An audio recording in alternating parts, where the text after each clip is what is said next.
आणि या मालिकेच्या आजच्या भागामध्ये आपण पाहत आहोत की आता इकडे अन्नपूर्णाच्या खोलीमध्ये राजन, अन्नपूर्णा, त्याचबरोबर कमळी आणि आजोबा हे सगळेजण बसलेले असतात. आणि तेव्हा अन्नपूर्णा म्हणत असतात, राजन तुला एक गोष्ट सांगू का, मला जी काही कामिनी म्हणते ते पटतच नाही बघ. माझी मोठी नात आहे आणि ती मला मिळणार आहे याचीच मला खात्री आहे, असं सुद्धा इकडे आता ती म्हणत असते. एवढ्यातच राजन म्हणत असतो, आई तू काळजी करू नकोस. तेव्हा कमळी म्हणत असते, आजी मी तुम्हाला एक गोष्ट सांगू का, माझा पूर्ण विश्वास आहे बघा की तुमची मोठी नात तुम्हाला मिळणार आणि ती जिद्दी आहे, ह्या गोष्टीवर माझी पूर्ण खात्री आहे. तुम्ही अजिबात त्या सगळ्या गोष्टींचा विचार करू नका बरं. तेवढ्यातच आता ऋषी आलेला असतो. आता ऋषीला तिथे पाहिल्याबरोबर इकडे सगळेजणच चकित होतात, कारण ऋषीला मात्र इथे आता त्याच्या डोक्याला लागलेलं असतं. आणि तेव्हा पाहिल्यानंतर सगळेजण त्याच्याकडे पाहतात आणि त्याला विचारतात, हे सगळं काय आहे ऋषी, तुला काय झालेलं आहे. तेव्हा ऋषी म्हणत असतो, एक मिनिट एक मिनिट, मी सगळं काही तुम्हाला सांगतो. तेव्हा ऋषी इथे म्हणत असतो, राजन काका तुम्ही ज्या स्केच आर्टिस्टला हायर केलं होतं ना, त्या स्केच आर्टिस्टचा जो जीव आहे तो इथे धोक्यात आहे. तेव्हा झालेला प्रसंग आणि तो प्रकार सगळा काही इथे जशाला तसा ऋषी सांगत असतो. हे कसं शक्य आहे, म्हणजे त्याच्या जीवावर नेमकं उठलंय तरी कोण, असं इकडे तो बोलत असतो. तेव्हा ऋषी म्हणत असतो, मला नाही माहिती, पण मग आता तो कुठे आहे स्केच आर्टिस्ट. तेव्हा ऋषी म्हणत असतो, तो हातातून निसटला, म्हणजे तो पळून गेलाय आणि त्याला नक्कीच कोणीतरी मारत होतं. तेव्हा कमळी तुझ्याकडे ते स्केच होतं त्याचं काय झालं. तेव्हा कमळी म्हणत असते, तेच तर सांगायलोय ऋषी सर, माझ्या हातामध्ये जे स्केच होतं ते मी अन्नपूर्णा आजीला द्यायला यायला लागलो होतो. पण तुम्हाला एक गोष्ट सांगू का, मी जेव्हा ते द्यायला यायला लागलो होतो तेव्हाच इकडे मला वाटेतच अनिका भेटली आणि अनिकाने ते जे काही स्केच आहे ते माझ्या हातातून फाडून टाकलं. असं कसं केलं तिने. तेव्हा लगेच आता इकडे कमळी म्हणत असते, राजन सर तुम्हाला माहिती आहे ना अनिकाचा दिमाग कसा आहे आणि ती कशी करते म्हणून. तुम्हाला ह्या सगळ्या गोष्टी माहिती आहेत ना, आणि त्याचमुळे तिने हे सगळं त्या पद्धतीने केलेलं आहे, असं इकडे आता ती बोलू लागते. पण माझा पूर्ण विश्वास आहे की अन्नपूर्णा मॅडमची, आजीची जी काही मोठी नात आहे ती जिवंत आहे आणि तिला काहीही होणार नाही ही मला पूर्ण खात्री आहे. पण मी काय म्हणतो, इकडे त्या स्केच आर्टिस्टला असं का वाटत असेल, किंवा त्या स्केच आर्टिस्टच्या जीवावर कोण उठलं असेल. तेव्हा राजन लगेच म्हणत असतो, मला तर दाट संशय आहे, तो म्हणजेच कामिनीचा आणि त्याचबरोबर इकडे रागिणीचा. तेव्हा ऋषी म्हणत असतो, तुम्ही काय बोलताय हे राजन सर, म्हणजे तुम्ही तुमच्या बायकोलाच इथे संशयित धरताय, तुम्ही तुमच्या बायकोवरच आरोप करताय, हे कसं शक्य. तेव्हा राजन म्हणत असतो, हो ते शक्य आहे, कारण इथे त्यांनी आत्तापर्यंत जे काही कारनामे, ज्या काही कुरघोडी केलेल्या आहेत ना, त्या काही कमी नाही येतं आणि त्याचमुळे मी त्यांचं नाव घेत आहे, असं सांगण्यात आलेलं असतं. तेव्हाच आपण पाहतो की इकडे आता जी काही रागिणी आहे ती कामिनीला म्हणत असते, अगं आई तुला कळतंय का ह्या सगळ्या गोष्टी काय होत आहेत आणि कशा पद्धतीने होत आहेत तर. तेव्हा कामिनी म्हणत असते, हे बघ ह्या सगळ्या गोष्टींचा विचार करू नकोस. तेव्हा ती म्हणत असते, कसा आणि का विचार करू नकोस. अगं आता जर इकडे ती मोठी नात येऊन पोहोचली तर मग काय होणार आहे, कशा पद्धतीने आपल्याला ते सगळं काही मिळेल आणि काय होईल. त्यावर लगेचच आता कामिनी म्हणत असते, हे बघ रागिनी, उगाचच डोकं खाऊ नकोस हा तू माझं. तेव्हा ती म्हणत असते, अगं एक वेळा ती मेली असती तर बरी झाली असती, ती जिवंत आहे म्हणून ह्या सगळ्या गोष्टी होत आहेत. तेव्हा लगेच आता कामिनीच्या डोक्यामध्ये ह्या सगळ्या गोष्टी यायला लागतात. आता इकडे कामिनी म्हणत असते, आता तू अगदी बरोबर बोललीस, जी काही ती मोठी नात आहे ना, ती आता राहणारच नाहीये. तू काय बेस्टम बेस्ट आयडिया दिली आहेस, असं इकडे ती बोलू लागते. म्हणजे मला नाही कळलं आई की तुला काय म्हणायचं आहे. तेव्हा लगेच आता इकडे ती म्हणत असते, आता जी काही मोठी नात आहे ना, ती आता इकडे मेल्याशिवाय राहणार नाही. म्हणजे आई तू काय करणार आहेस नेमकं? तेच आता तुझ्या जे डोक्यात आलेलं आहे तेच मी करणार आहे. तू जे काही बोललीस तेच मी सगळं करणार आहे, असं आता कामिनी म्हणते. तर आता दुसऱ्या बाजूला आपण पाहतो की इकडे जी नयनतारा आहे ती नयनतारा फारच टेन्शनमध्ये असते. कारण साधना मावशी आतापर्यंत घरी आलेल्या नसतात, त्यामुळेच त्यांना टेन्शन आलेलं असतं. इकडे संजय म्हणत असतात, "हे बघ नयनतारा, एवढी हायपर होऊ नकोस. ती साधी मोलकरीण आहे, आपल्या घरामध्ये काम करणारी." तेव्हा ती म्हणत असते, "नाही, तुम्हाला कसं कळत नाही? अगं, मी तुला तेच सांगण्याचा पूर्ण प्रयत्न करतोय. तू का ऐकून घेत नाहीस?" "नाही, मी ह्या सगळ्या गोष्टी नाही करू शकत. आणि हे बघ, आपल्या घरामध्ये जे काही थोडेफार दागदागिने आहेत, ते सगळं आहे ना जागच्या जागी." तेव्हा इकडे ती लगेचच म्हणत असते, "संजय, सतीश, तुम्ही हे सगळं काय बोलताय?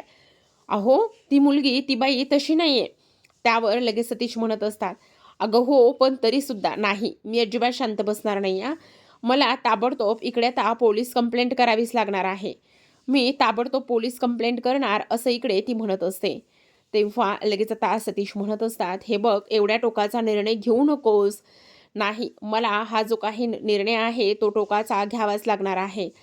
कारण इकडे त्या साधना मावशी फक्त एक मोलकरीण नाही आहेत आपल्यासाठी, तर त्या आपल्या घराला किती त्यांनी जीव लावलाय. आपल्याकरिता किती काय-काय त्यांनी गोष्टी केलेल्या आहेत, हे विसरून कसं चालणार आहे?" तेव्हा लगेच आता इकडे दुसऱ्या बाजूला ऋषी कमळीला सोडवण्यासाठी घरी आलेला असतो, म्हणजे हॉस्टेलवरती. आणि हॉस्टेलवर सोडवायला आल्यानंतर इकडे आता ती ऋषीला म्हणत असते, "चला ऋषी सर, गुड नाईट आणि थँक यू." तेव्हा ऋषी म्हणत असतो, "एक मिनिट कमळी." तेव्हा कमळी म्हणत असते, "हां, बोला ना ऋषी सर, काय झालं?" तेव्हा तो म्हणत असतो, "तुला पण असंच वाटतंय का, की इकडे जी काही कामिनी आणि त्याचबरोबर रागिनी आंटीज ह्या सगळ्या गोष्टीच्या मागे असतील म्हणून?" तेव्हा इकडे कमळी म्हणत असते, "सर, हे बघा, त्यांची कोणीही कसलीही गॅरंटी देऊ शकत नाही.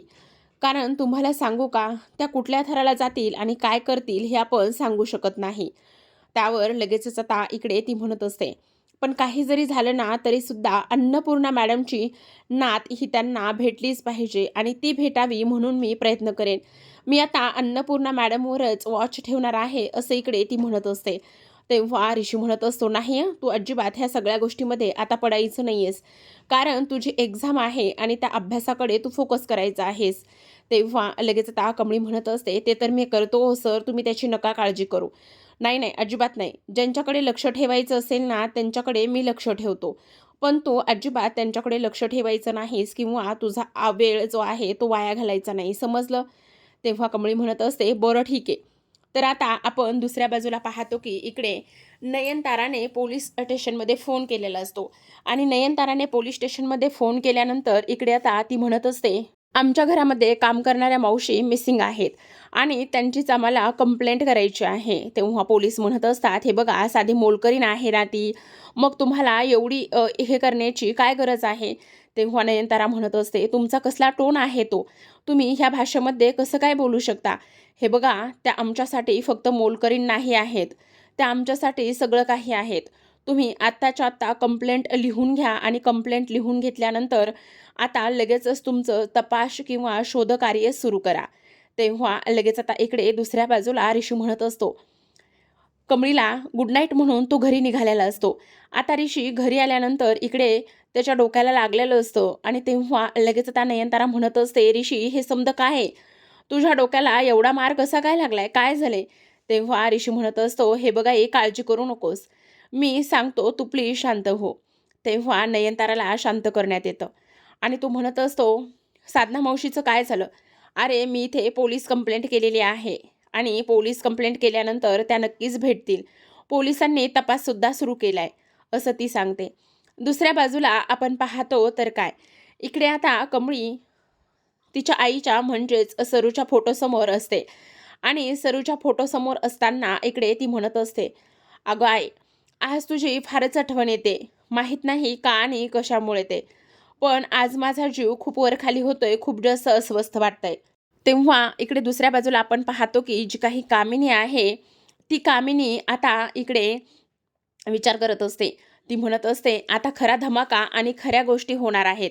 तेव्हा लगेच आता रागिनी म्हणत असते, "काय होणार आहे?" तेव्हा ती काहीच सांगत नाही आणि तेव्हा अनिका म्हणत असते, "ह्या आजीचं काय चाललंय?" तेव्हा ती म्हणते, "तिच्याच जीवाला माहिती आहे काय चाललंय ते. ती कोणाला सांगते तेव्हा?" दुसऱ्या बाजूला आपण पाहतो, की आता ह्या तिघी जणी अन्नपूर्णाच्या खोलीमध्ये जातात आणि म्हणत असतात, "अगं वहिनी, इथे काय करतेस तू? चल पटकन बाहेर, चल पटकन बाहेर." तेव्हा ती म्हणत असते, "काय झालंय कामिनी? तू अशी एवढ्या पटापट मला बाहेर का आणि कशासाठी बोलवतेस बरं?" तेव्हा ती म्हणत असते, "अगं तू इथे थांबून काय करणार आहेस? तुला मी चल म्हणते बाहेर लवकर, बघ येऊन बाहेर तरी." तेव्हा ती म्हणत असते, "काय काय आहे काय नेमकं बाहेर? चल तर, तुझ्यासाठी खूप मोठं सरप्राईज आहे." तेव्हा लगेच आता इकडे अन्नपूर्णाकडे कुठलाच पर्याय शिल्लक राहिलेला नसतो आणि तिला तिथून बाहेर जावंच लागणार असतं. आता कामिनी म्हणत असते, "चल तर बघ तू." आता लगेचच तिच्या पाठोपाठच ही लोकंसुद्धा बाहेर पडतात. आता अन्नपूर्णाला खूपच टेन्शन आलेलं असतं. नेमकं कशासाठी आणि का बोलवलंय ते तिला कळत नसतं. तर आता आपण पाहतो की इकडे दुसऱ्या बाजूला सगळे मीडियावाले जमा झालेले असतात आणि मीडियावाले जमा झाल्यानंतर सगळेजण विचार करू लागतात की नेमकं काय आहे आणि त्याचबरोबर हे मीडियावाले का आणि कशासाठी आलेले आहेत असा विचार सुरू असतो. पण आता मीडियावाले मात्र शांत बसत नाहीत. मीडियावाले म्हणत असतात, "बघा, तुम्ही इथे आलेला आहात ना, तर आता आम्हाला एक गोष्ट सांगा अन्नपूर्णा मॅडम, की तुम्ही तुमच्या प्रॉपर्टीचं काय करणार आहात? हा मीडियाचा प्रश्न असतो. आता तुम्ही तुमच्या प्रॉपर्टीचं काय करणार आहात, हा मीडियाचा प्रश्न असल्याकारणाने इकडे मात्र त्यांना खूपच मोठा धक्का बसतो, की नेमका हा प्रश्न आता का काढला असेल? तेव्हा अन्नपूर्णाला आठवतं, की हा प्रश्न त्याचमुळे काढला असेल, कारण इकडे कधी काळी कामिनीने विचारलं होतं, "जर तुझी मोठी नात नाही सापडली तर?" आणि तेव्हाच अन्नपूर्णाने स्पष्टपणे सांगितलेलं होतं, की इथे जर माझी मोठी नात नाही सापडली तर येणाऱ्या 15 दिवसामध्ये माझी सगळी जी काही प्रॉपर्टी आहे ती मी माझ्या बारक्या नातीच्या नावावर सगळी करून देईल. हे सगळं सांगितलेलं असतं आणि ह्या सगळ्या गोष्टी सांगितल्यामुळेच आज इथे कामिनीने हे जे काही मीडियाचा आणि त्या सगळ्या गोष्टींचा घाट घातलेला आहे, हे सगळं तिच्या लक्षात येतं. आणि तेव्हा लगेच आता अन्नपूर्णा कामिनीला म्हणत असते, "कामिनी, हे समजा काय आहे?" तेव्हा कामिनी म्हणत असते, "अगं वहिनी, असं काय करतेस? तू बोललेली ते सगळं काही विसरलीस का? तूच तर सांगितलं होतं ना, येत्या 15 दिवसामध्ये जर तुझी मोठी नात नाही सापडली, तर तू काय करणार आहेस म्हणून? आणि त्याचमुळे मी हे जे काही इथे मीडियावाले बोलवले, ते फक्त आणि फक्त त्याच तर करिता बोलवलेत." आता इकडे मीडियावाल्यांचा तोच एक कंटिन्यू प्रश्न असतो. "काय करणार आहात तुमच्या प्रॉपर्टीचं बोला ना. तुमची प्रॉपर्टी तुम्ही इथे कोणाच्या नावे करणार आहात आणि कधी करणार आहात? नेमकं त्या सगळ्या गोष्टींचं तुम्ही काय करणार आहात?" असा पुन्हा-पुन्हा त्यांनी विचारलेला तो प्रश्न असतो. आता कामिनी मात्र पुरतीच गोंधळून गेलेली असते. पण अन्नपूर्णा मात्र आता एक सजेशन देतात. ते म्हणत असतात, "येत्या 14 दिवसामध्ये जर माझी नात नाही सापडली, तर मी सगळी प्रॉपर्टी अनिकाच्या नावावर करून देईल." आता हे सगळं काही बोलल्यानंतर आपण पाहतो, की इकडे जी काही कामिनी आहे, तिला मात्र फारच आनंद झालेला असतो. ती आता विचार करू लागते, की "अरे वाह! आता तर इकडे मजाच येणार आहे." तेव्हा मीडियावाले म्हणत असतात, "पण तुम्ही हा 14 दिवसाचा कालावधी का आणि कशासाठी मागताय?" तेव्हा अन्नपूर्णा म्हणत असते, की "प्रत्येक गोष्टीला काहीतरी वेळ आणि मर्यादा असतात आणि त्याचमुळे मी हा कालावधी इथे मागत आहे." तर आता हे प्रकरण तर इथे अन्नपूर्णाने कसंबसं मिटवलेलं असतं, निभावलेलं असतं. पण आता अन्नपूर्णासमोर खूपच मोठा इथे ह्या सगळ्या गोष्टी झालेल्या असतात. कारण किती नाही म्हटलं तरीसुद्धा आता काय उत्तरं द्यावी आणि काय नाही हा प्रश्न त्यांना पडलेला असतो. आता कामिनी विचार करू लागते. आता येणाऱ्या 14 दिवसामध्ये जर नाही नात सापडली, तर मग नक्कीच इथे जी काही प्रॉपर्टी आहे ती मात्र सगळी माझ्या अनिकाच्या नावावर होईल असा इकडे ती विचार करते. तर दुसऱ्या बाजूला आपण पाहतो की इकडे कमळी आणि त्याचबरोबर निंगी ह्या दोघीजणी सुद्धा बसलेल्या असतात आणि ह्या दोघीजणी सुद्धा बसल्या असल्या कारणाने इथे आता जी काही कमळी आहे ती थोडीशी खुश असते. पण निंगीचं मात्र इकडे तोंड पडलेलं असतं. तेव्हा निंगी म्हणत असते, "काय गं, काय झालंय? तुझं असं तोंड का आणि कशामुळे पडलेलं आहे?" तेव्हा निंगी म्हणत असते, "अगं, तुझ्या एक गोष्ट लक्षात येते का? जी काही प्रॉपर्टी आहे ती खरंचच इथे आता ह्या सटव्यांच्या नावावर होणार आहे का तेच कळत नाही." त्यातच आता प्राजू येते आणि प्राजू आल्यानंतर इकडे आता ती म्हणत असते, "अगं, तुम्ही अशा का बसलात इथे? हा बघा व्हिडिओ." आणि त्या व्हिडिओमध्ये असं स्पष्ट असतं, की इथे जर अन्नपूर्णा आजीची मोठी नात नाही सापडली, तर येणाऱ्या 15 दिवसामध्ये जी काही प्रॉपर्टी आहे, ती सगळी प्रॉपर्टी इथे जी त्यांची छोटी नात आहे, त्या छोट्या नातीच्या नावावर करण्यात येईल. आणि त्याचमुळे आता इकडे त्या व्हिडिओमध्ये कामिनीचा आणि तो सगळा काही चेहरा पाहिल्यानंतर इकडे निंगी म्हणत असते, तुझ्या एक गोष्ट लक्षात येते का कमळे? ह्या कामिनीला पाहिल्यानंतर, तिचा चेहरा पाहिल्यानंतर तुझ्या एक गोष्ट लक्षात येत नाही का, की हे सगळं जी काही कामिनी आहे त्या कामिनीनेच ह्या सगळ्या गोष्टी केलेल्या आहेत? तेव्हा कमळी म्हणत असते, हो ग निंगे, असं कुठे असतंय का? म्हणजे जर नाही मोठी नात सापडली तर सगळी जी काही प्रॉपर्टी आहे ती प्रॉपर्टी इथे सगळी त्यांच्या नावावर करून द्यायची, हे सगळं काय आहे? असा इकडे ती विचार करू लागते. तेवढ्यातच आता राजन आलेला असतो. आता राजन आल्यानंतर इकडे तो अन्नपूर्णाला म्हणत असतो, अगं आई, हे सगळं काय आहे? म्हणजे मला एक गोष्ट सांग, तू मीडियावाल्यांसमोर एक गोष्ट अशी का बोललेली आहेस? अगं 14 दिवसाच्या आतमध्ये जर नाही मोठी नात सापडली तर मग काय करायचं? की सगळी प्रॉपर्टी जी आहे तू इथे सगळी प्रॉपर्टी तिच्या नावावर करणार आहेस? तेव्हा अन्नपूर्णा म्हणत असते, तेच तर मी तुला सांगण्याचा प्रयत्न करते. त्यावेळेला मला काय करावं, काय नाही ह्या गोष्टी अजिबात समजल्या नाहीत आणि म्हणूनच मी हे सगळं काही केलेलं आहे. असं आता इकडे ती बोलत असते. ह्या सगळ्या काही गोष्टी इथे बोलल्यानंतर आता मात्र राजनला खूपच मोठं टेन्शन आलेलं असतं आणि आता 14-15 दिवसामध्ये कशी गौरी आणि तिची मोठी मुलगी शोधायची आहे याच विचारामध्ये तो हरवलेला असतो. तर प्रेक्षकांनो, पाहत रहा कमळी. भेटूयात उद्याच्या भागामध्ये. तोपर्यंत धन्यवाद.